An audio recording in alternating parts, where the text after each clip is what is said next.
Good evening Harshit. Good evening sir. Okay, चलिए school start हो गया। Yes sir. समीर, कैसा रहा आपका सेवेंथ का रिजल्ट? बहुत अच्छा। कितना आया 96.56। साइंस में? साइंस में 98। Very good. Yes sir. अभी स्कूल में कौन सा चल रहा है आपका चैप्टर? सर सीआरएम चल रहा है, क्लास रेडीनेस मॉड्यूल। मतलब जो सेवेंथ में पढ़ा था ना, उससे उससे 7 चैप्टर जो है वो अभी पढ़ रहे हैं। 7 दिन चलेगा। 7 दिन चलेगा, तो लास्ट 2 दिन बचे हैं बस उसके, फिर चैप्टर 2 चालू हो। चैप्टर 1 नहीं होगा आपका? चैप्टर 1 सर ने पढ़ा दिया, पहले दिन ही पढ़ा दिया, तो उसमें कुछ था ही नहीं, तो सर ने हटा दिया वो। हाँ हर्षित, आपका कौन सा चैप्टर चल रहा है स्कूल में? Sir first investing. वो माइक्रो ऑर्गेनिज्म वाला, beyond our naked eye. Investigative. और कृतिका का रिजल्ट कैसे रहा समीर? उसका भी तो सेम ही है, 96.86 टोटल में। साइंस? वो साइंस से नहीं पता सर, मैंने साइंस वाला नहीं पूछा। मैंने अपना ही दिया। अच्छा ठीक है। Has she started also joining the classes? Sir out of आए हैं बोल रही है। 100 आउट ऑफ 100? 99 है सर, 99। वाह वाह, पर कृतिका ने मेरे को रिपोर्ट कार्ड नहीं भेजा। कृतिका, चलिए let's start our class. Okay, तो आज हम लोग शुरू करेंगे topic level of organisation in the body of living organism. तो give the heading all of you in your copy, level of organisation in the body of living organism. चलो, तो जब भी मैं लेवल ऑफ ऑर्गेनाइजेशन का बात करूं तो सबसे पहले जो जिससे मेरा बॉडी बना हुआ है, या फिर every living organism is made up of, every living organism is made up of a structure जिसको हम लोग बोलते हैं cell. Every living organism is made up of cell. और यही सेल टुगेदर मिलके क्या बनता है? दी सेल टुगेदर मिलके आपका बनता है टिश्यू, और ये टिश्यू टुगेदर मिलके आपका बनता है organ. Okay, and this organ together makes up an organ system, and organ system finally makes up this जिसको हम लोग बोलते हैं ऑर्गेनिज्म। तो ये है मेरा लेवल ऑफ ऑर्गेनाइजेशन। तो अगर कोई ऑर्गन आपका वर्क कर रहा है, मतलब कहीं ना कहीं एक्चुअली ये सेल वर्क कर रहा है, जिसका वजह से ये ऑर्गन आपका वर्क कर रहा है। एंड क्योंकि सेल हर एक चीज को करता है, इसलिए सेल को हम लोग बोलते हैं structural and functional unit of, structural and functional unit of living organism. तो मॉरल ऑफ द स्टोरी कि जब भी आपको लेवल ऑफ ऑर्गेनाइजेशन पूछा जाए तो आप शुरू किससे करोगे? सबसे पहले बना होता है cell. Cell is the basic structure of a living organism. वो मिलके बनता है एक पर्टिकुलर स्ट्रक्चर जिसको बोलते हैं हम लोग tissue. Tissue together makes up organ, organ together makes up organ system, and finally organism. Clear? Yes sir. लिखो, पहले ये वाला एरो दे दे के लिखो। और मैथ्स में आपको कितना आया?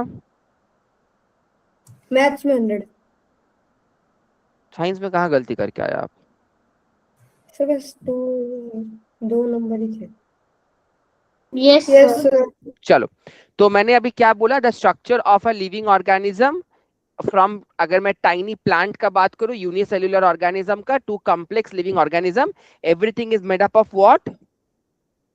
Cell. It's made up of cell.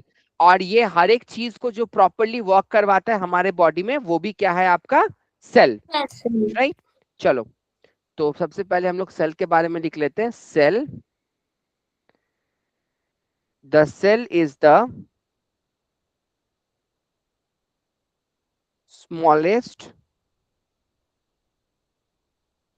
and fundamental, smallest and fundamental unit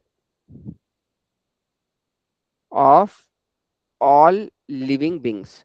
Cell is the smallest and fundamental unit of all living beings. ठीक है? And each cell is the basic, each cell performs all the basic processes जो कि necessary है life के लिए, such as taking in nutrient, producing energy and reproducing. Got it? Clear? Sir last line समझ नहीं आ रही लाइन। लास्ट लाइन है कि हर एक सेल आपका पार्टिसिपेट करता है एक ऑर्गेनिज्म का नेसेसरी लाइफ प्रोसेस का नेसेसरी वर्क करवाने के लिए, चाहे वो न्यूट्रिएंट्स लेना हो, वो एनर्जी प्रोड्यूस करना हो या रिप्रोड्यूस करना हो, एवरीथिंग एक्चुअली वर्क करवाता है सेल। Okay, yes sir. लिखो। Good evening Priyangi. Good evening, sir. Priyangi, why were you absent in the last 2 classes of mine? Sir, I was present on Saturday. Sorry, हाँ, you are, no, not you, not you. Adriti.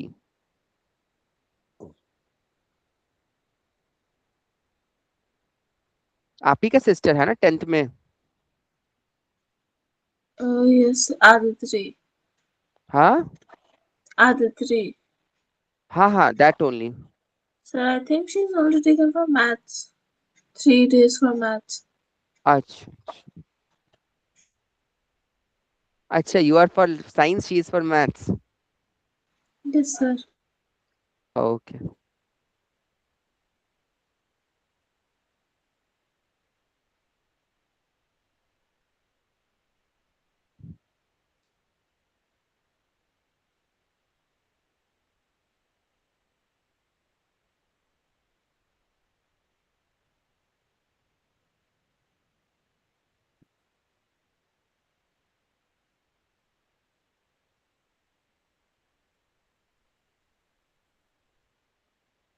लिखो.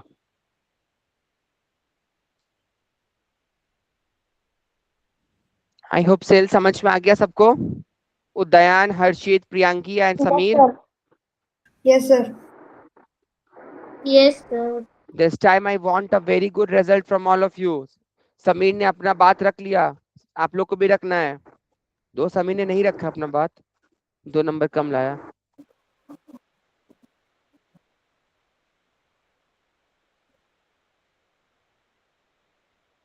चलो अभी हम लोग पढ़ेंगे tissue.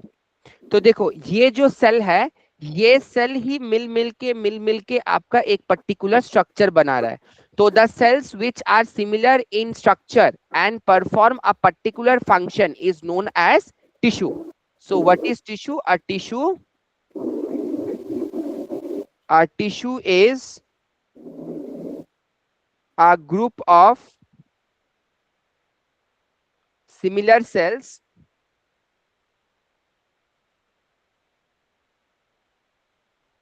that work together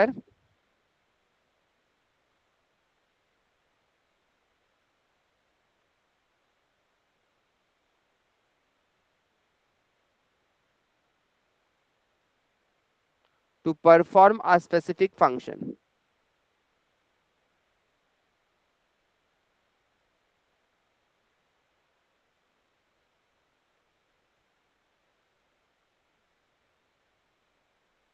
so tissue क्या है? Tissue एक ग्रुप ऑफ सिमिलर सेल है जो एक साथ वर्क करेगा and it will be performing a specific function. बहुत सारे डिफरेंट टिश्यूज हमारे बॉडी में है, जैसे आपके मसल टिश्यू हो गए, आपके नर्वस टिश्यू हो गए and so on. Okay, yes sir. Yes, sir. And tissues provide structure and support. Tissues provide structure and support to organs and helps in carrying out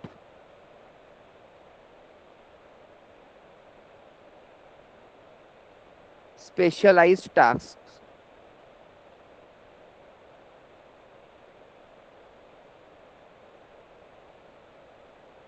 specialised task. तो tissues क्या करता है? Tissue एक structure provide करता है और support provide करता है ऑर्गन्स को, जो हेल्प करता है कोई पर्टिकुलर स्पेशलाइज्ड टास्क को करने के लिए. ठीक है? Yes sir. क्योंकि अभी की सबका 1 और 2 मंथ्स के अंदर, 2 मंथ के बाद आप लोग का वो आएगा पीटी, है ना? जुलाई में। और पीटी का सिलेबस मतलब 4-5 चैप्टर दे देगा एक साथ, 6-7. Done sir. हो गया. अभी सेल मिलके आपका बना था टिश्यू, टिश्यू मिलके क्या बनेगा आपका? organ. Organ. So now we will be studying an organ. An organ is formed. An organ is formed when different types of tissues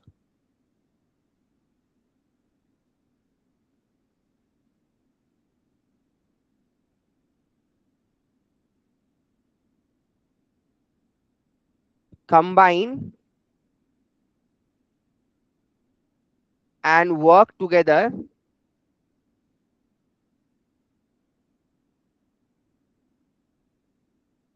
to perform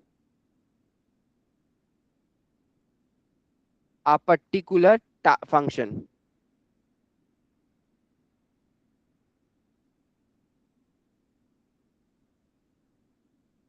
To perform a particular function.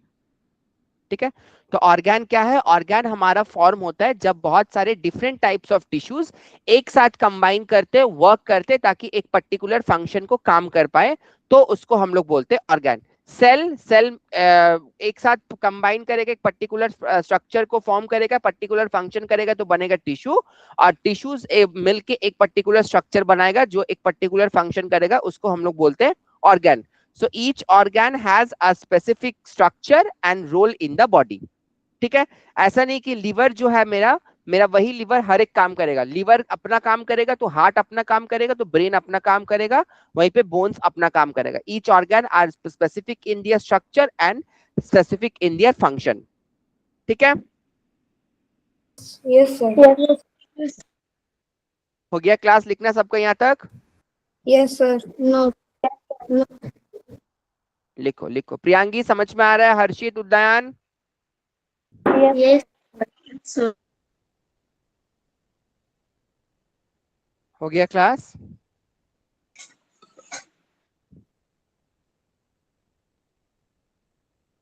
Done.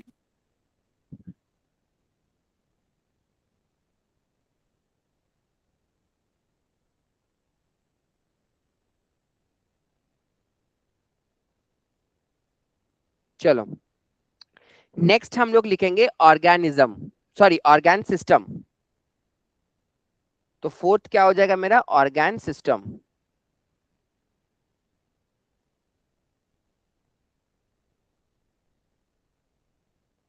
N organ system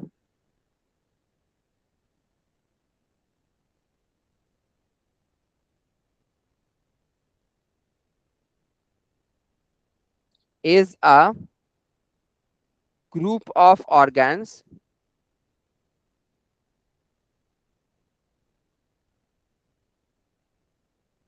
that work together to perform a major life function.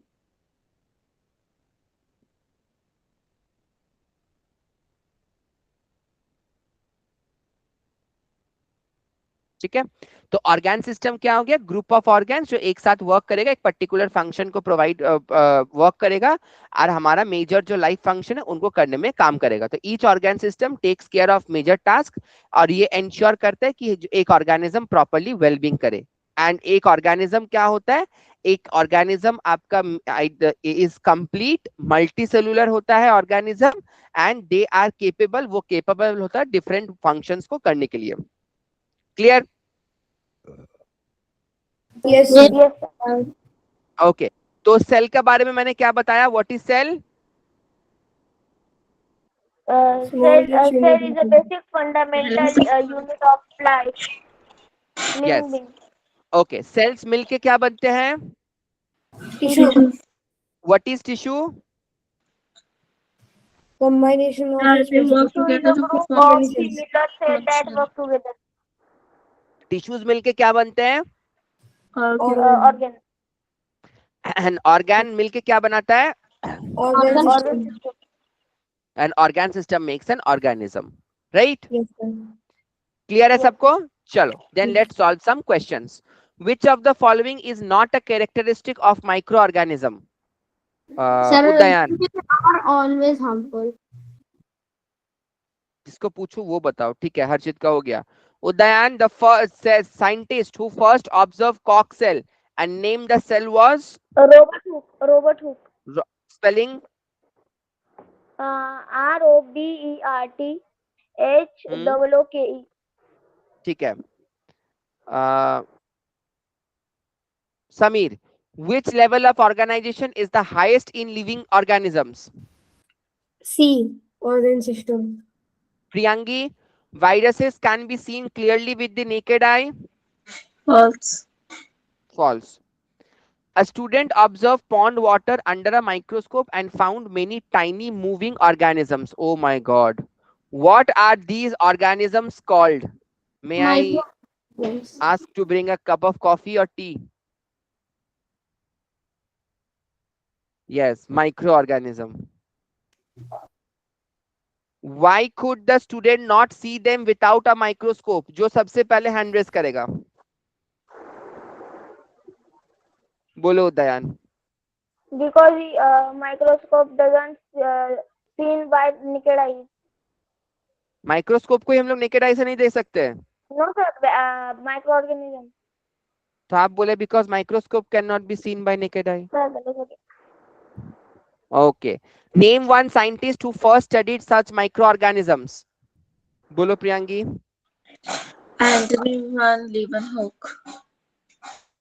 Spelling बताओ समीर. लिवेनहुक का. LI. हो गया गलत. Sir, can I? हाँ बोलो. Robot का पता है मुझे. ANTONIE.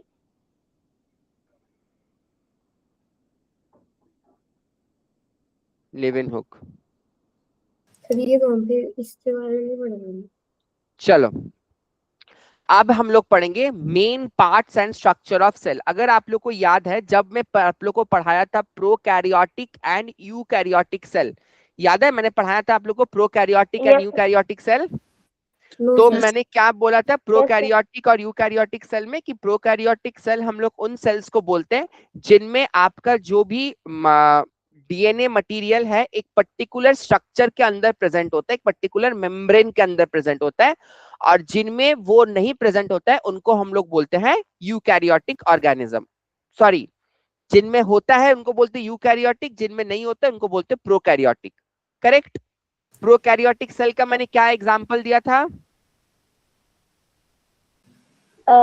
Sir, bacteria.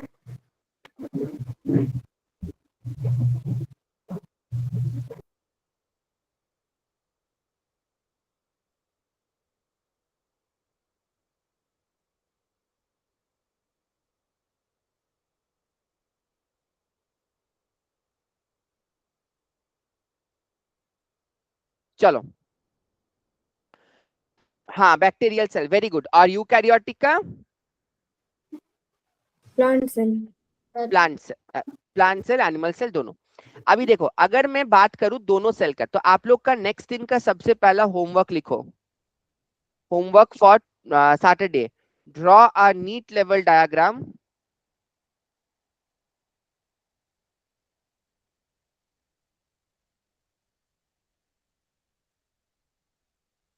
Draw a neat level diagram of a plant and animal cell.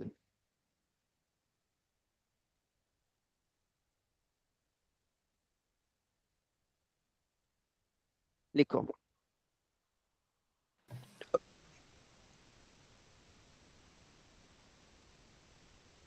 Okay, now look. The outer covering of plant cell, ये जो plant cell का outer covering है इसको हम लोग बोलते हैं cell wall. So outer covering of plant cell क्या होता है आपका? Cell wall. And जो the outer covering of animal cell and the next second covering of plant cell is known as cell membrane, जिसका एक और नाम है plasma membrane. मैं ये लिखवाऊंगा.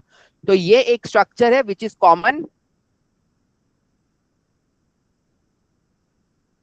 is common in both plant and animal cell.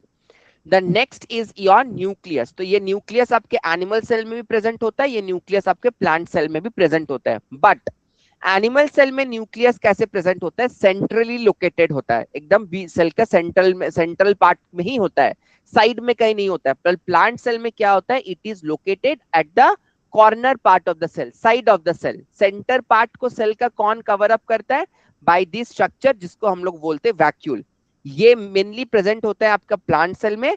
ऐसा नहीं कि एनिमल सेल में प्रेजेंट नहीं होता है, ये एनिमल सेल में अगर प्रेजेंट होगा तो बहुत ही छोटा होगा या फिर होगा ही नहीं। क्लियर? Yes, sir. Yes. अभी दोनों सेल में जो कॉमन चीज प्रेजेंट होता है वो है आपका न्यूक्लियस, और यही न्यूक्लियस के अंदर आपका सारा DNA, genetic material, everything is present. अभी ये जो सारा सेल ऑर्गेनल है, अभी सेल ऑर्गेनल मतलब जैसे आपका न्यूक्लियस हो गया, क्लोरोप्लास्ट हो गया, वैक्यूल हो गया, माइटोकॉन्ड्रिया हो गया, तो इन सबको हम लोग बोलते हैं सेल ऑर्गेनल। तो कैसे समझेंगे हम लोग सेल ऑर्गेनल? मान लो आपका पूरा घर अगर सेल है, तो किचन, आपका drawing room, bedroom, living room, washroom, इनका सबका एक पर्टिकुलर फंक्शन भी है हमारे घर में। यस और no? Yes sir. Yes, sir. तो ऑल दोज रूम जिसका एक एक पर्टिकुलर फंक्शन है वो है सेल ऑर्गेनल। तो अगर ये मेरा एक पूरा सेल है तो उसके अंदर जो ये टाइनी टाइनी स्ट्रक्चर्स प्रेजेंट है उनका सबका एक पर्टिकुलर फंक्शन होता है, और उस फंक्शंस को वो उनको हम लोग बोलते हैं सेल ऑर्गेनल। और ये स्ट्रक्चर को जो एक जगह पकड़ के रखता है, कंटेंट रखता है, उनको हम लोग बोलते हैं cytoplasm. That is known as your cytoplasm. और एक स्ट्रक्चर जो प्रेजेंट होता है प्लांट सेल में उसको हम लोग बोलते हैं क्लोरोप्लास्ट। ऐसा नहीं कि सिर्फ क्लोरोप्लास्ट होता है, there are 3 types of plastid present in plant cell, but आप लोग के लिए अभी क्लोरोप्लास्ट ही है जो प्लांट को ग्रीन कलर इंपार्ट करता है, क्योंकि इसके अंदर आपका क्लोरोफिल प्रेजेंट होता है and photosynthesis takes place over here. And last comes your mitochondria जिसको हम लोग बोलते हैं power house of the cell, और यही हमारे सेल में एनर्जी को प्रोड्यूस करता है। क्लियर? सर माइटोकॉन्ड्रिया ह्यूमन में भी होता है? माइटोकॉन्ड्रिया ह्यूमन में भी होता है? तो मैंने क्या बोला? It is present in both animal and plant cell, तो human cell is also an animal cell. Got it? Yes sir. यहां तक किसी को कोई भी डाउट है? No sir. No, sir. चलो, तो लेट्स राइट अबाउट देम। ऐसा नहीं कि बस यही स्ट्रक्चर्स प्रेजेंट होते हैं, इनके अलावा भी और भी स्ट्रक्चर्स होता है। गोल्गी बॉडी होता है आपका, आपका सेंट्रोजोम होता है, देन कम्स योर क्या बोलेंगे और हम लोग, लाइजोसोम्स होता है। There are several more structures present, but आप लोग के लिए इतना ही है। ओके, बाकी structures will be studying sir in ने क्लास 9। लाइसोसोम ये सब भी पढ़ाए हैं? हाँ, सर ने लाइसोसोम ये सब भी पढ़ाए हैं, सारी चीजें पढ़ाए हैं? डिटेल में नहीं पढ़ाया होगा। ओके, चलो, तो सबसे पहले हम लोग पढ़ेंगे सेल मेम्ब्रेन। तो सेल मेम्ब्रेन कैसा हो गया? जैसे आपके कंपाउंड तक कोई भी आ सकता है, पर आपके घर के अंदर हर कोई नहीं आ सकता, वैसे ही सेल तक सब कोई, सेल में सब कोई एंटर हो सकता है। अगर प्लांट सेल का मैं बात करूं specifically, everything cell wall enter करने देता है, बट उसके अंदर इनसाइड द सेल कौन जाएगा उसको जस्टिफाई करता है सेल मेम्ब्रेन। सेल मेम्ब्रेन को इसलिए हम लोग बोलते हैं selectively permeable membrane. So it is thin, flexible,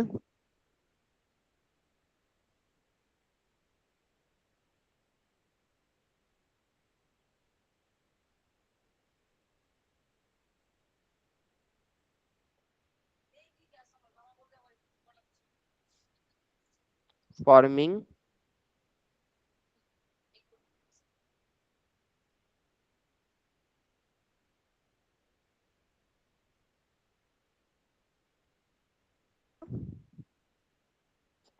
the boundary of a cell.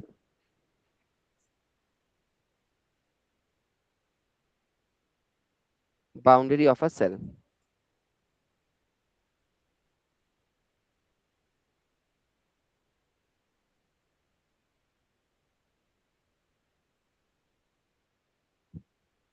Second point लिखो,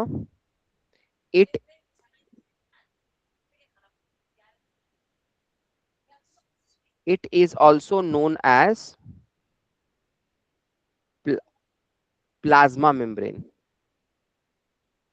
और सेल मेम्ब्रेन किसमें प्रेजेंट है? Cell membrane is present in both plant and animal cell. Okay, Udayan, are you writing everything? No, sir. Why?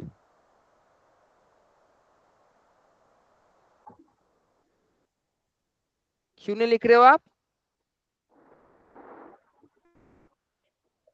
Sir जब तक आपकी writing होती है तब तक लिखना नहीं। अच्छा नहीं, वो नहीं, मेरा लिखने के बाद लिख रहे हो ना? नहीं, नहीं लिख रहे हो? सर आपके लिखने के बाद।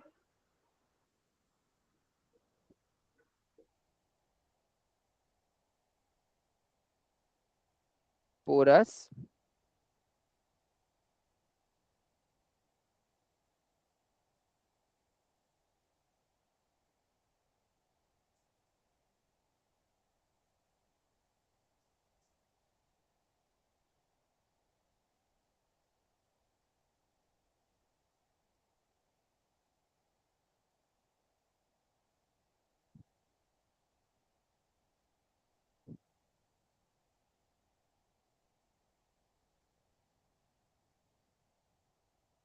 keep harmful substances out and retains useful molecules.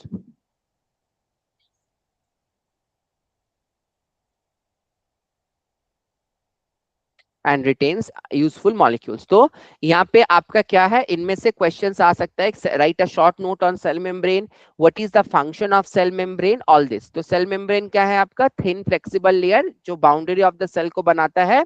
इसका एक और नाम है आपका प्लाज्मा मेम्ब्रेन। ये क्या करता है? ये सेपरेट करता है एक सेल को दूसरा सेल से। ये पूरा सीन स्ट्रक्चर होता है, अलाउ करता है certain materials to either entry or exit from the cell, and जो भी हार्मफुल सब्सटेंसेस है उसको सेल के बाहर रखता है, ताकि सेल का जो भी मॉलिक्यूल्स है, जो भी स्ट्रक्चर है, वो रिटेन्ड रहे। इसलिए सेल मेम्ब्रेन को हम लोग बोलते हैं आपका सिलेक्टिवली परमिएबल मेम्ब्रेन। और अगर आप मेरा क्वेश्चन आया कि किससे बना हुआ है, दो आप लोग का है नहीं, still I am telling you it is made up of lipid and protein, यहाँ पे लाइपोप्रोटीन। ओके,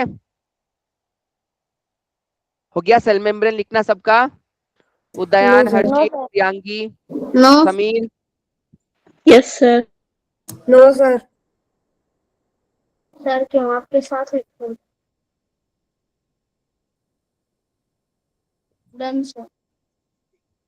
चलो, नंबर 2 हम लोग पढ़ेंगे साइटोप्लाज्म। साइटोप्लाज्म,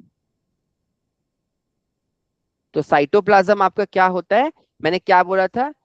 ये जेली लाइक मॉलिक्यूल है, ठीक है? जेली लाइक सब्सटेंस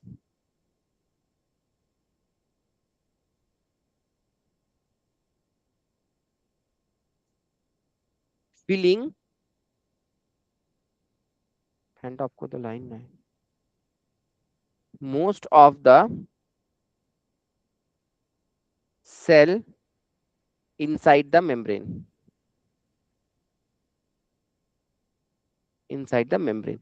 तो साइटोप्लाज्म क्या है? ये एक जेली लाइक फिलिंग है जो मोस्ट ऑफ द मेम्ब्रेन को भर रखता है, इनसाइड द मेम्ब्रेन को फिल रखता है। ओके, सेकेंड पॉइंट का अगर मैं बात करूं तो it contains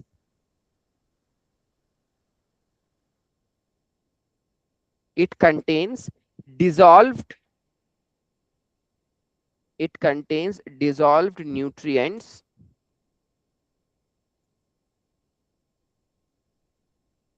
like proteins, carbohydrates,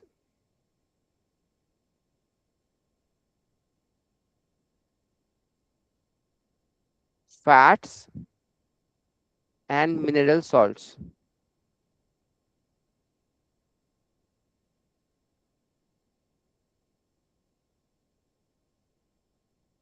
okay, and third हम लोग क्या बोलेंगे? Most cellular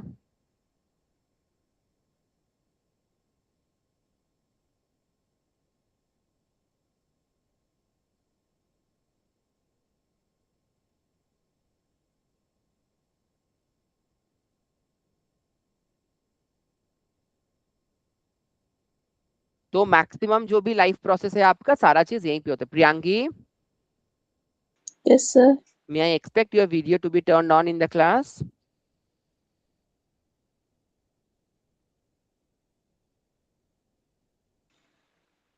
So actually it was off because it's turning off automatically again and again because of network problems.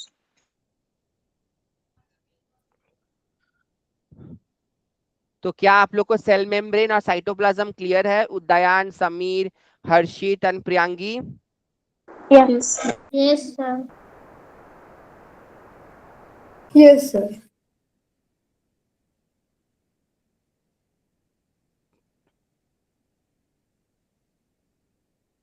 So I'm on the second point. Okay okay, right. And last we will be discussing nucleus. Rest part हम लोग discuss करेंगे, अगर time नहीं बचता है तो next class. दो हमारे पास अभी 10 मिनट, 10 से ज्यादा मिनट्स है, बट पहले मैं इनसे क्वेश्चंस पूछूंगा आप लोगों को। लेट मी सी कितना आप लोगों को समझ में आया। स्फेरिकल, स्फेरिकल और ओवल स्ट्रक्चर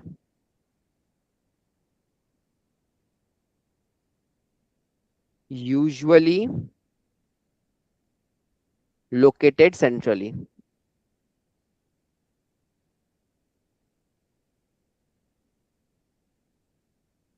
ठीक है, तो न्यूक्लियस में बेसिकली ये सेंट्रली किस में होता है, कौन सा सेल में सेंट्रली लोकेटेड होता है न्यूक्लियस? Animal, sir. एनिमल में। Very good. Animal और cell. अगर आप लोग को पूछा जाए कि what is the function of cytoplasm, तो आप लोग ये लिखोगे, it contain dissolve nutrients, most cellular life process occur here, के साथ ये वाला भी, it contains all the cell organelles in their position. अगर पूछा जाए what is the function of cell membrane, तब आप लोग लिखोगे ये थर्ड और फोर्थ पॉइंट फंक्शंस के लिए। ठीक है, शॉर्ट नोट बोलेंगे तो पूरा लिखना होगा। Okay, it sir. और न्यूक्लियस का अगर फंक्शंस पूछे तो ये लिखोगे, it controls all cell activities, it controls all cell activities including growth and division, including growth and division. And last क्या होगा, surrounded bye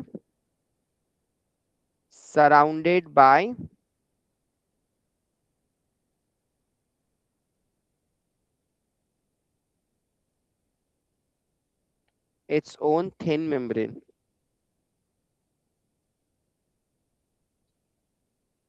Surrounded by its own thin membrane।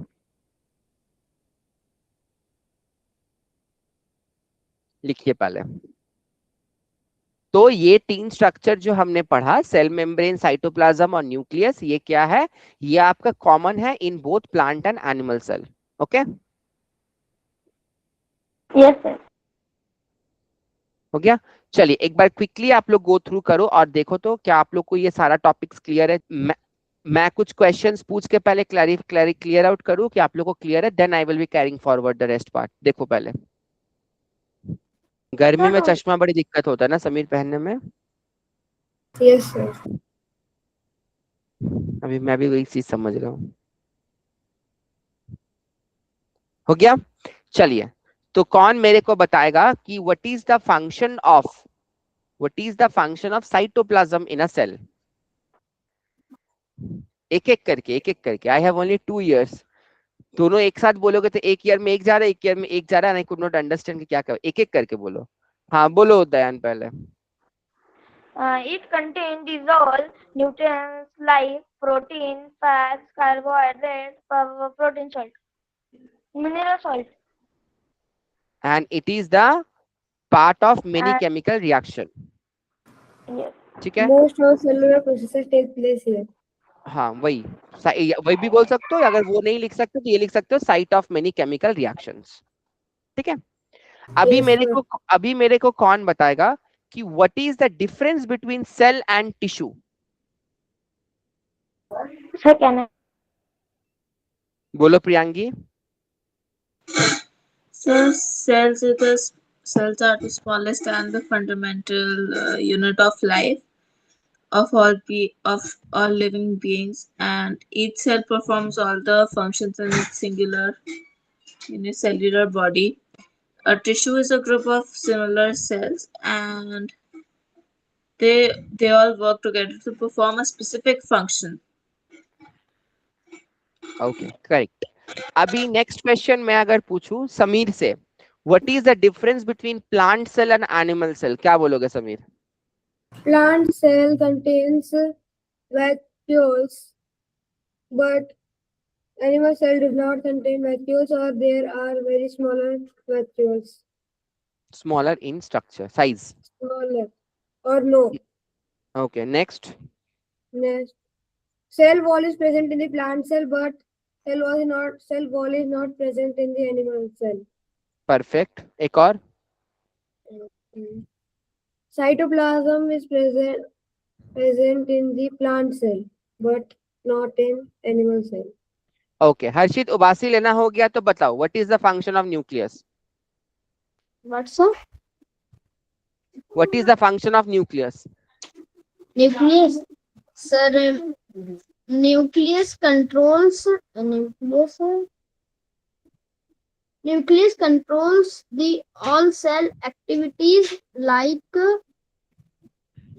growth and cell division, and it is surrounded by its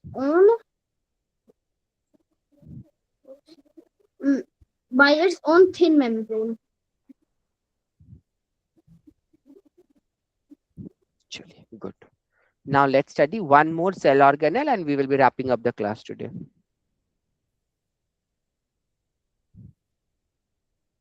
Cell walls.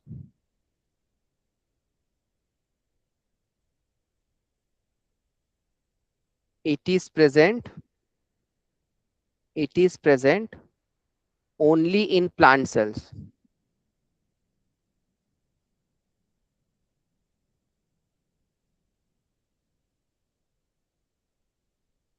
A tough outer layer surrounding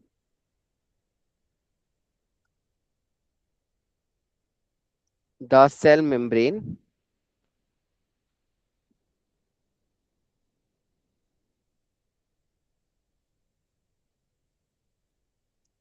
next provides rigidity, strength, and protection to the plant cells.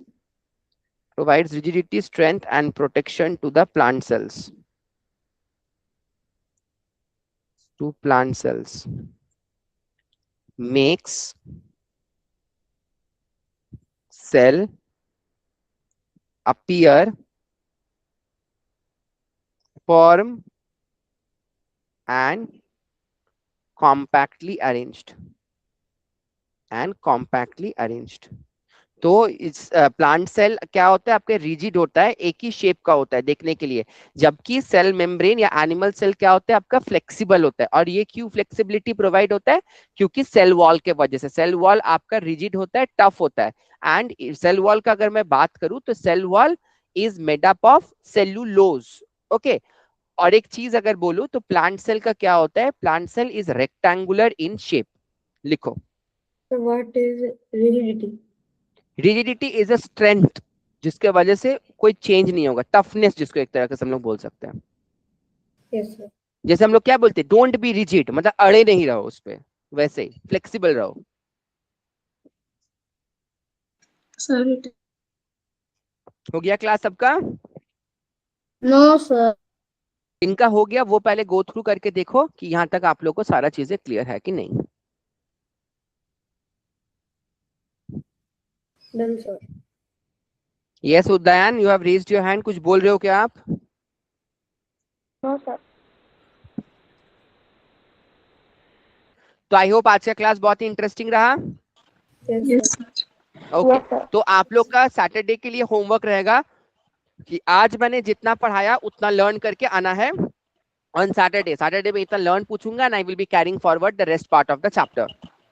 अभी क्योंकि maximum of you have came in the class, तो I will be taking a bit speed of the chapters also, वरना आप लोग का syllabus बहुत बड़ा है। लास्ट टाइम जो मैंने सफर किया, this time I don't want कि सिलेबस के साथ स्ट्रगल करना पड़े at the end point. Okay, so that's all Yes. For today, have a nice time. Till then, bye. Thank you, sir. Bye, sir. Bye.